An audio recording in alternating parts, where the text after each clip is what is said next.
মুসলমানরা আমাদের ধর্মীয় প্র্যাকটিস হচ্ছে সুন্নতে খাতনা করা বাচ্চাদের বা মুসলমানি করা, কিন্তু কোন কোন ক্ষেত্রে আমরা সুন্নতে খাতনা করব না সেটিও কিন্তু জানা জরুরি।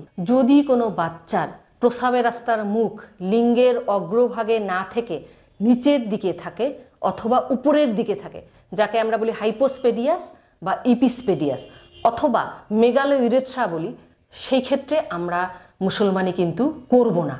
কেন করব না? কারণ যাদের লিঙ্গের নিচের দিকে থাকে বা উপরিভাগে থাকে তাদের কিন্তু দেখবেন যে ওই জায়গার প্রিপিউসিয়াল যে চামড়া থাকে, স্কিনটা থাকে না। অনেকেই বলে থাকেন গ্রামে এটিকে যে জন্মগতভাবে মুসলমানি করা, কিন্তু আসলে কিন্তু বিষয়টি তা নয়। এটি হচ্ছে হাইপোস্পেডিয়াস অথবা ইপিস্পেডিয়াস। যদি প্রস্রাবের রাস্তার মুখ মুখে না থেকে নিচে বা উপরে থাকে, করব না, কারণ ওই যে চামড়া কেটে মুসলমানি করা হয় ওই চামড়া দিয়ে আমরা অনেক সময় প্রস্রাবের রাস্তা তৈরি করে দিই।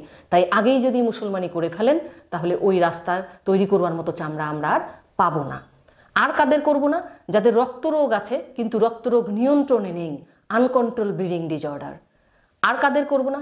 যে বাচ্চার এত জন্মগত ত্রুটি আছে যে মেডিকেলি আনফিট, তাদের ক্ষেত্রে কিন্তু আমরা করব না। এছাড়া প্রি ম্যাচুরিটি, ডেটের অনেক আগে ডেলিভারি হয়েছে, এই বাচ্চার কিন্তু জন্মের সময় আমরা কখনোই করব না। এর করব কিন্তু দেরি করে করতে হবে।